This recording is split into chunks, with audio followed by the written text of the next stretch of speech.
Another victory for the streets, another victory for the courts, another victory for the youngins to see what's really going on in these streets. These dudes be out here talking all of this gangster radio shit. And I told y'all already that these dudes get under that pressure. I don't care, you give them a couple of hamburgers, some french fries, and a cigarette, they telling everything. Niggas is telling on you for cigarettes and french fries at McDonald's. Dudes is telling on you, quick. And y'all really think that your favorite rapper, is really a thug. Motherfucker name is Young Thug. Thug, this is what thugs is doing. This is what they doing. I'm telling you, this is the time when they get in that precinct, that police car, that cell, wherever they at. That's the time when they start reflecting. They reflect on that money. They start reflecting on a girl. The girl is first. Dudes automatically. They reflecting on their girl. They wondering who gonna be fucking them, who is fucking them, and if they girl gonna stick with them. And then they start reflecting on the money, who gonna be spending their money, how they gonna be handling it, misusing it. Then they go, because they not thinking nothing about freedom. Forget freedom. I have to get out and be a free man and live a productive life as a citizen. No, they start thinking of all the materialistic and the people around them and the jury and the house and the car, opposed to thinking about themselves. And then they start worrying about who's thinking what they're thinking. Is he a rat? Is he telling? Is he going to do this and that? And so they come with the Young Thug to me. My man's name was like, hey, yo, 10, you ain't do a Young Thug video. You ain't do a Young Thug this and that and that. What does it matter? It don't even matter no more. Young Thug, Star 6ix9ine, Lil C's, Rick Ross, anything is connected to the police, a courtroom, somebody telling something. And how would your name even be caught up with that? Fat Joe, P. Diddy, Jim Jones, name them all. None of them stood the test of time. None of them, they can't. I'm telling you, it's in the precinct. It's something inside of them fucking lights. It's something in that light when they turn it on.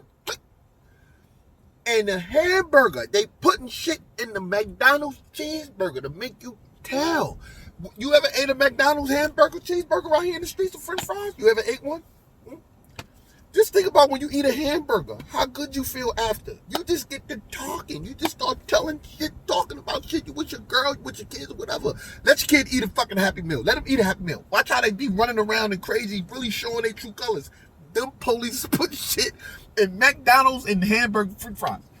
Why it's always McDonald's? It ain't never Burger King or none of them. Them niggas give you McDonald's. Something in the McDonald's. Tell you, Ronald McDonald your ass. Young Thug got Ronald McDonald.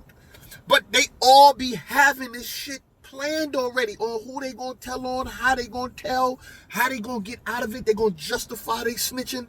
And guess what happens, young guys? Hey, young world, guess what happens? Everybody still embraces them. No one cares who told, who's gonna tell. They just love the entertainment aspect. These real niggas stand up, dude. I'm telling you, son, it's never the guy. It's never the one with the money. It's never them. It's always the ones behind them who's the one. Don't look at them. So when they get caught and the one behind them didn't get caught, you see how P. Diddy with J-Lo, when they got busted with the shooting with Shine and all that, he tried to give the driver a ring and all that. Yo, take the weight, take the weight. They want everybody else to take the way to do it. Once they ain't got nobody to tell on, fuck it.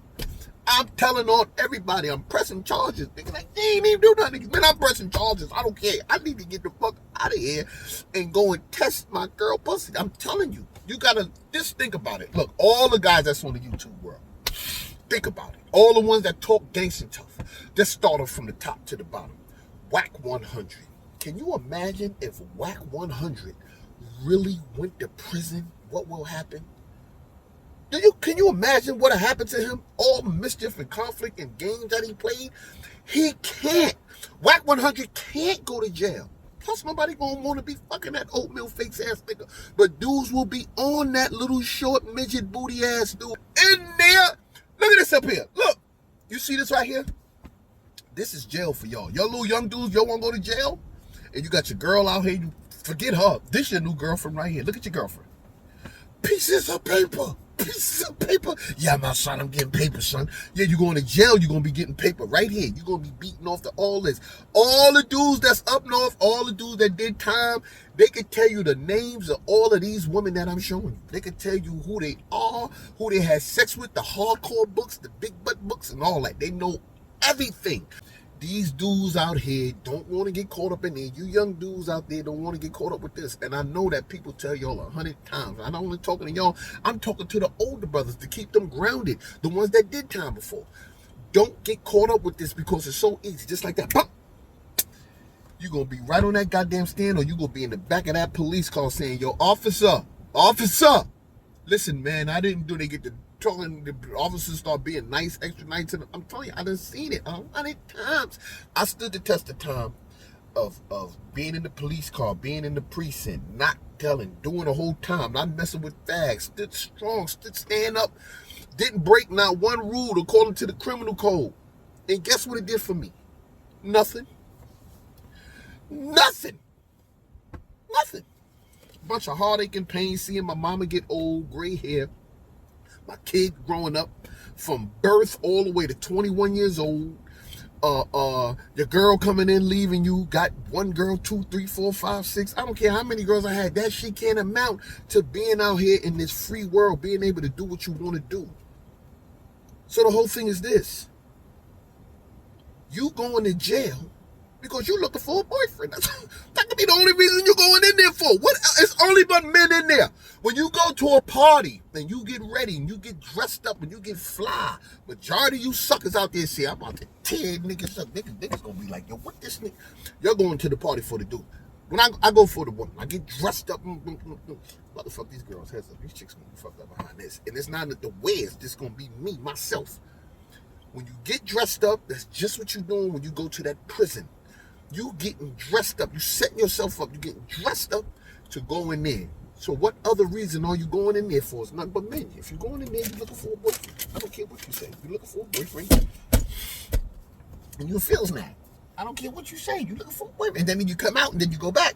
Now, I can see under certain circumstances that you got arrested, you got caught up in the sweep, police is lying. You fight your way out that bag. You know what I'm saying? Maybe it's an experience that God wants you to go through. It's all in the cars. It's all in the universe. But when it comes to you done blatantly shot somebody, stabbed, cut, beat, all that other shit, don't you come to me with no excuses about nothing. Because that's where you wanted to go. You wanted to go meet up with your homeboys and have a party in the prison.